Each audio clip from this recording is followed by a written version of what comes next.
Look at the major conflicts over the past few decades.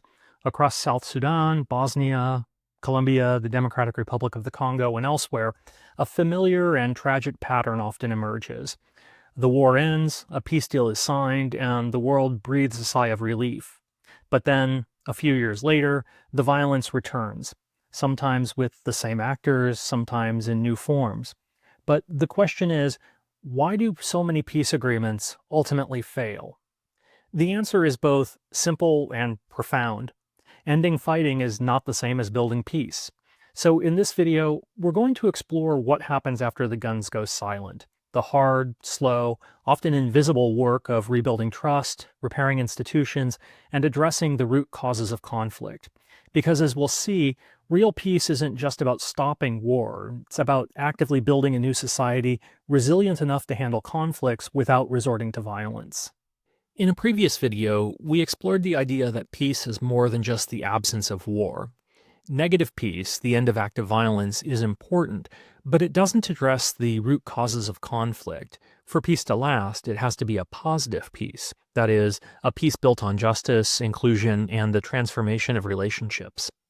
That's where the idea of peace building comes in. The United Nations defines peace building as a range of measures aimed at reducing the risk of lapsing or relapsing into conflict by strengthening national capacities for conflict management and laying the foundation for sustainable peace and development. It's not about victory, and it's not just about reconstruction. It's about building stable and lasting institutions that are legitimate, inclusive, and responsive. It's about repairing broken trust between communities. It's about replacing cycles of violence with systems of accountability, participation, and resilience. In practice, this can mean many things, including rebuilding police forces, courts, and public services, disarming and reintegrating former fighters into civilian life, supporting local governance and civil society, and addressing the root structural inequalities that fueled conflict in the first place. Peacebuilding isn't a single actor or process. It's a long-term effort that works across many levels, from top-down political settlements to grassroots reconciliation. And it doesn't end with a peace accord. In fact, in many ways, that's just when the real work begins. Indeed, recognizing the complexity of peacebuilding, the United Nations created a dedicated peacebuilding commission in 2005. Its mission is to coordinate international support for countries emerging from conflict, helping ensure that peace agreements are followed by sustained investment in rebuilding institutions, promoting justice, and fostering reconciliation. While the PDC doesn't have enforcement power, it plays a key role in keeping peacebuilding on the international agenda. For example, in Sierra Leone, the PBC helped align international donor funding with the country's own priorities for youth employment and justice reform, ensuring that outside help supported local needs rather than imposing foreign agendas. The terms peacemaking, peacekeeping, and peacebuilding often get used interchangeably, even by policymakers and journalists. But in international relations, they refer to distinct phases and different kinds of efforts in responding to conflict. Peacemaking happens during a conflict. It refers to diplomatic efforts to stop the violence and to reach a political agreement. Peacemaking is usually focused on negotiations, getting the warring parties to the table, finding compromises, or brokering ceasefires or peace accords. Think of the Oslo Accords between Israel and Palestine, or the Dayton Agreement that ended the Bosnian War. These are examples of peacemaking. Peacekeeping is what happens after the ceasefire, but before real stability has taken root. It often involves deploying international forces to monitor the peace, protect civilians, and maintain order, while a more permanent solution is developed. Peacekeepers don't usually make peace. Rather, they help keep it, at least temporarily. We'll explore peacekeeping in greater detail in another video. Peace building, by contrast, is long-term. It goes beyond the battlefield and asks, why did this conflict happen, and how do we make sure it doesn't happen again? Peace building is about creating sustainable systems, the institutions, relationships, and conditions that reduce the risk of future violence. The shift towards seeing peace as a long-term project requiring international support runs parallel to the development of other important global norms, like the responsibility to protect, which was adopted by the United Nations in 2005. R2P asserts that when countries fail to protect their own citizens from mass atrocities like genocide or ethnic cleansing, the international community has a responsibility to step in, not only to stop the violence, but to help societies rebuild after it ends. While R2P is more focused on preventing mass atrocities, both concepts share core ideas that state sovereignty is not absolute and that the international community has a role to play in protecting civilians and helping societies recover from catastrophic violence. We'll look at R2P more closely in another video, but it's important to recognize it as part of the larger evolution of peacebuilding in global politics. So, in short, peacemaking stops the fighting, peacekeeping stabilizes the transition, and peacebuilding transforms the conditions that caused the conflict in the first place. And while these stages are often presented in sequence, in practice they can overlap. A peacekeeping mission may be deployed even as negotiations continue. Peacebuilding may begin long before a formal peace deal is signed and often continues for years afterwards. Peacebuilding is, in other words, a long and complex process, but at its core, most peacebuilding efforts focus on 5 interrelated goals. The first priority in most post-conflict situations is physical security. If people don't feel safe in their homes, in the streets, or in their communities, no other peacebuilding efforts can succeed. Ensuring security in post-conflict societies often takes similar forms: disarming rebel groups and demobilizing fighters, a process often called DDR, disarmament, demobilization, and reintegration. Ensuring that police and military forces are professional, accountable, and not aligned with former warring factions. Clearing landmines and unexploded ordnance, and protecting civilians, especially women and minorities who may remain at risk even after formal violence ends. Without this foundation, elections can't be free, courts can't function, and daily life remains a struggle. Once basic security is in place, trust in governance has to be rebuilt, especially in societies where the state may have been part of the problem. This means rebuilding or reforming judicial systems so that courts are independent and accessible, creating inclusive political institutions that allow all groups, especially former adversaries or minorities, to participate, holding fair elections and establishing checks on executive power, and training police and civil servants to act impartially and uphold human rights. These institutions help manage conflict by making it possible to resolve disputes peacefully rather than through violence. But peace isn't just about rebuilding institutions, it's also about repairing the relationships and confronting the past. Post-conflict societies often carry deep wounds: war crimes, trauma, displacement, and distrust.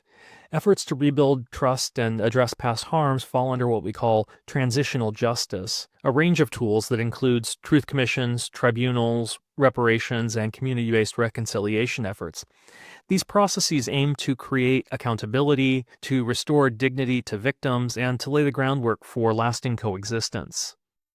In addition to destroying lives, wars also devastate economies, and peace is unlikely to last if people can't meet their basic needs. So economic peacebuilding focuses on rebuilding infrastructure like roads, schools, and hospitals, restarting agriculture and trade, creating jobs, especially for former combatants and displaced people, and reducing inequality, especially between regions or ethnic groups that were on opposite sides of the conflict. This emphasis on economic recovery and development is built on the recognition that poverty, exclusion, and hopelessness are all risk factors for renewed violence. Finally, the deepest and often slowest work is in rebuilding relationships. After a war, communities are divided, people don't trust their neighbors, ethnic and religious tensions remain, and trauma lingers. This is especially true in civil wars, where the front lines run through the middle of communities. Rebuilding social cohesion and civic trust includes intercommunal dialogues, trauma and healing programs, educational reform that promote inclusion and shared history, and support for civil society, the local NGOs, religious institutions, women's groups, and youth organizations that hold social fabric together. Without this kind of social capital, institutions may function on paper but not in practice.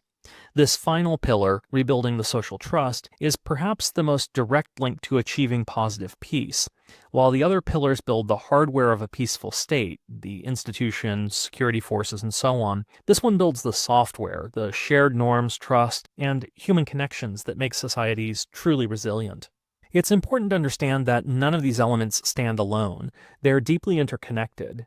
Without security, political institutions can't function. Without justice, security may become oppressive. Without jobs and economic opportunity, people may return to violence. Without reconciliation, elections may just inflame old hatreds. And without trust, none of it lasts. Alongside the Peacebuilding Commission, the United Nations also established the Peacebuilding Fund to provide targeted financial support for critical peacebuilding initiatives, like supporting dialogue between former combatants and communities, strengthening local courts, or helping governments rebuild after the war.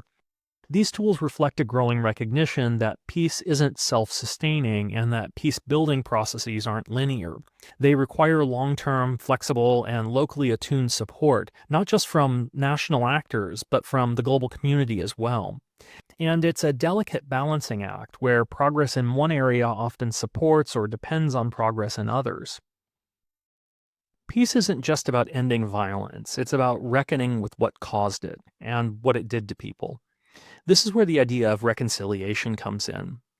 Reconciliation is the process of rebuilding trust, relationships, and shared civic life after violence, especially in deeply divided societies. It doesn't mean forgetting. It doesn't even always mean forgiveness. At its core, reconciliation is about acknowledging past harms, recognizing victims, and creating a shared understanding of history so that people can live together again, not just side by side, but together. But how do you actually do that? This is where transitional justice comes in. Transitional justice refers to the set of tools that societies use to address mass atrocities, war crimes, repression, or systemic abuse after a conflict or authoritarian regime. There are many tools, but most fall into two broad categories, either top-up or bottom-down approaches.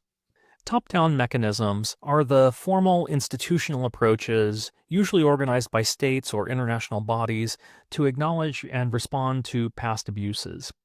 This can include war crimes trials and international tribunals, which hold individuals legally accountable for atrocities like genocide, ethnic cleansing, and crimes against humanity. Examples of such mechanisms include the International Criminal Tribunal for the former Yugoslavia, which prosecuted war crimes from the Balkans, including leaders responsible for the Srebrenica massacre, and the International Criminal Court in The Hague, which prosecutes individuals for crimes committed when national courts are unwilling to do so. Truth commissions focus on truth-telling rather than punishment. The goal is to document abuses, recognize victims, and create a shared historical record. The most famous example is South Africa's Truth and Reconciliation Commission, chaired by Archbishop Desmond Tutu, where victims gave testimony and perpetrators could confess in exchange for amnesty. The commission was far from perfect, but it gave the country a way to confront apartheid's legacy without collapsing into renewed violence. Other countries, from Sierra Leone to Canada, have also adopted truth commissions as part of their own post-conflict healing. These mechanisms are often about official recognition, a public reckoning that says, this happened, it was wrong, and we won't ignore it. Top-down processes are important, but they can be distant, slow, and disconnected from everyday life. And that's why many societies turn to community-led, bottom-up forms of justice and reconciliation. In Rwanda after the 1994 genocide, the national court system was overwhelmed. Thousands of perpetrators were in prison, and many more hadn't yet been arrested. So the country revived a traditional form of justice called gacaca. These were local courts held in villages where community members could give testimony, confess crimes, and seek restitution or reintegration. Gacaca wasn't perfect. Its critics pointed to a lack of legal protections and the risk of re-traumatizing survivors. But it was faster, more participatory, and rooted in local understandings of justice and community repair. Other approaches focus on building empathy and relationships between divided communities. These might involve survivor-perpetrator dialogues, joint community projects, peace education and storytelling initiatives, trauma healing and mental health work, or other similar mechanisms. These efforts don't always get the headlines, but they've been essential for transforming the social fabric in post-conflict societies in places like Bosnia, Northern Ireland, or Colombia. And it's important to remember that reconciliation doesn't happen all at once. It's not achieved by a single trial, a single apology, or even a single generation. In some places, like Germany, reconciliation has taken decades and is still evolving. In others, like Myanmar, the process hasn't really begun. But without reconciliation, peace is fragile. The pain of the past festers, the temptation for revenge grows, and the cycle of violence can start again. That's why transitional justice in all its forms is so essential to peace building. To see how transitional justice works in practice and how it varies across contexts, let's briefly look at a few countries that approached reconciliation in very different ways: South Africa, Rwanda, and Colombia. After the end of apartheid in 1994, South Africa faced a core dilemma. How could the country move forward when so many people had suffered and so few perpetrators had been held accountable? The new government created the Truth and Reconciliation Commission, or TRC, a formal, state-led process that emphasized truth-telling over punishment. Victims came forward to share their stories. Perpetrators of politically motivated crimes could apply for amnesty, but only if they gave a full and public confession of their actions. The goal was to trade individual punishment for a shared public truth, and as a result, the TRC produced a comprehensive record of abuses, helped elevate victims' voices, and laid the foundation for a more inclusive national narrative. The TRC was praised internationally, but it was also criticized. Many victims felt that justice was denied when perpetrators walked free, and economic inequality, a core legacy of apartheid, was left largely untouched. Still, the TRC helped South Africa avoid mass retribution and open a space for peaceful democratic transition, prioritizing truth, forgiveness, and national healing. Rwanda took a different route. After the 1994 genocide, the formal justice system was paralyzed. Over 100,000 genocide suspects were in detention, and conventional trials would have taken decades. So Rwanda revived a traditional community-based process called gacaca, meaning justice on the grass. These local courts operated in nearly every village across the country. Ordinary citizens, trained as judges, heard cases of genocide-related crimes, and perpetrators could confess, seek forgiveness and reintegration into the community, or be sentenced to community service or even prison. Gacaca aimed to promote truth, accountability, and reconciliation at the local level, and processed over 1 million cases in less than a decade. But it wasn't perfect. Critics raised concern about due process, trauma for survivors, and whether reconciliation was genuine or coerced. Still, gacaca was a bold experiment in bottom-up justice rooted in Rwandan traditions. And from the Rwandan government's perspective, gacaca was a pragmatic necessity that delivered a measure of justice to millions of victims and processed an impossible caseload, enabling the country to move forward. Finally, let's look briefly at the case of Colombia. In 2016, after more than 5 decades of armed conflict that left over 200,000 people dead and millions displaced, the Colombian government signed a historic peace agreement with the Revolutionary Armed Forces of Colombia, or FARC. The deal was ambitious. It included disarmament and reintegration of former fighters, transitional justice for victims and perpetrators, land reform, political participation guarantees, and a commitment to address the root causes of inequality and rural underdevelopment.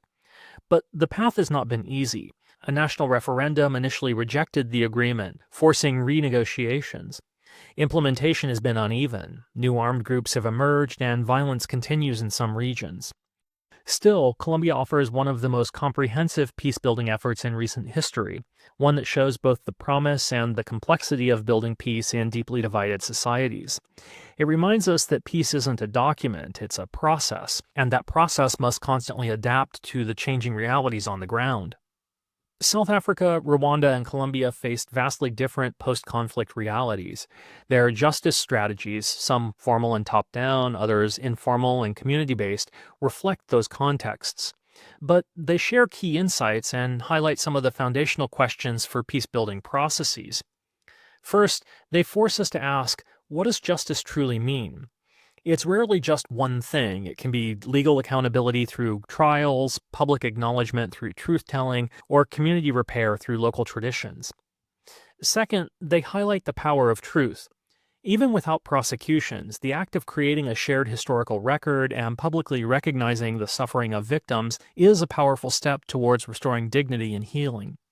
And third, they prove that local context is everything. There's no one-size-fits-all model for reconciliation. Any successful effort must be adapted to the local culture, history, and power dynamics of the society it serves. These cases remind us that peacebuilding isn't just about ending violence. It's about restoring trust, rebuilding lives, and confronting the past in ways that make a different future possible. Peacebuilding sounds hopeful, and it is, but it's also incredibly difficult. Even with the best of intentions, peacebuilding often falls short, stalls out, or fails entirely. One of the most difficult decisions in peacebuilding is what to prioritize and when. Should elections be held immediately to give people a say in the new government, or should they be delayed until political institutions are strong enough to handle disagreement without violence? Should justice for past crimes be pursued immediately, or will that risk destabilizing a fragile peace? This is the problem of sequencing. Move too quickly and you risk collapse, move too slowly and you lose momentum and legitimacy. Iraq in 2005 offers a cautionary tale. There, early elections were held before institutions were ready, resulting in a deepening of sectarian divisions and fueling the insurgency. By contrast, South Africa took a more gradual approach in its transition from apartheid in the 1990s, engaging in extensive negotiations and truth-telling before elections and allowing for a more stable transition. There's no perfect formula, but the sequencing decisions shape everything that follows. Another major tension is who drives the peace process. Is peace built by external actors like the United Nations, donor governments, or international NGOs? Or is it built by local communities who understand the context, history, and culture? International involvement brings resources, expertise, and sometimes neutrality. But it also risks imposing cookie-cutter solutions that don't fit the local reality. Too often, peacebuilding is done to communities rather than with them. This creates resentment and weakens legitimacy. The best peacebuilding efforts, like those in East Timor or Mozambique, emphasize local ownership with international support playing a supporting but not leading role.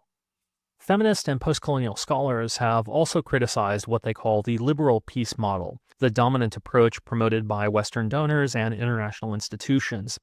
This model often assumes that peace can be achieved quickly by installing liberal institutions, elections, markets, and courts.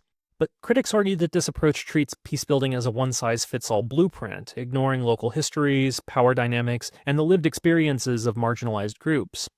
Feminist critiques point out that many peacebuilding efforts focus on elite political settlements while sidelining women and overlooking the gendered dimensions of violence and recovery.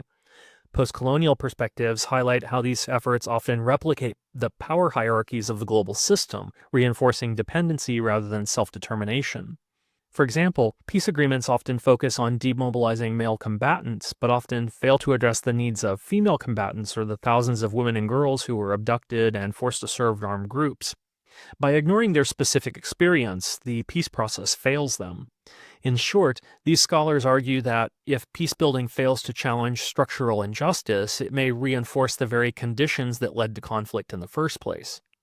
And not everyone wants peace. In many conflicts, there are spoilers, individuals or groups who benefit from continued instability and therefore have an interest in undermining the peace process. Warlords who lose control if peace succeeds, political elites who thrive on division, and external actors who back certain factions for strategic gain. If these actors feel threatened by the peace process, they may undermine it through violence, political manipulation, or disinformation. Bosnia's post-Dayton political gridlock is one example where entrenched ethnic elites maintained power by resisting integration. Peacebuilding must develop strategies for dealing with spoilers through incentives, inclusion, or if necessary, isolation. Peacebuilding is often portrayed as neutral, but in practice it reflects existing power structures, including gender. Women are disproportionately affected by war, especially through sexual violence, economic exclusion, and caregiving burdens. Yet they're also often excluded from peace talks, constitutional negotiations, and reconstruction planning. This isn't just unjust, it's ineffective. Studies show that peace agreements are 35% more likely to last past 15 years when women are meaningfully included. UN Resolution 1325 on Women, Peace, and Security, passed in the year 2000, recognized this, calling for women's full participation in peace processes. But implementation remains uneven. Afghanistan's peace negotiations in 2020, for example, included minimal female representation despite the enormous impact of conflict on Afghan women. One of the biggest disconnects in peacebuilding is between political timelines and real timelines. Donors and foreign governments want results, elections, benchmarks, exit strategies, within months or years. But real peacebuilding takes decades. Institutions need time to mature, trust takes time to rebuild, trauma needs space to heal. In Rwanda, for example, peace has held in part because sustained attention to reconciliation and development. But that took decades, not election cycles. Short-term fixes often create fragile peace. Long-term investment creates sustainable, durable peace, but long-term thinking is hard in a world of shifting headlines and political impatience. Finally, peacebuilding isn't just about rebuilding what's lost. Rather, it's about transforming the conditions that led to violence in the first place. This is much harder. It means addressing land reform, education, identity, and inequality. It means confronting uncomfortable truths about discrimination, history, and injustice. And it often requires redistributing power, not just rebuilding infrastructure. If peacebuilding only recreates the status quo that caused the war, it plants the seeds of the next conflict. El Salvador's peace process in the 1990s, for example, ended the civil war but didn't tackle economic inequality or police brutality. And those issues continue to fuel violence today.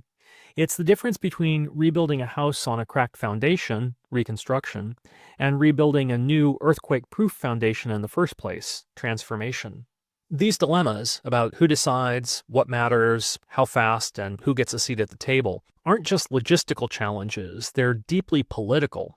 Peacebuilding isn't just about institutions, it's about power, who has it, who lost it, and who's afraid of losing it again.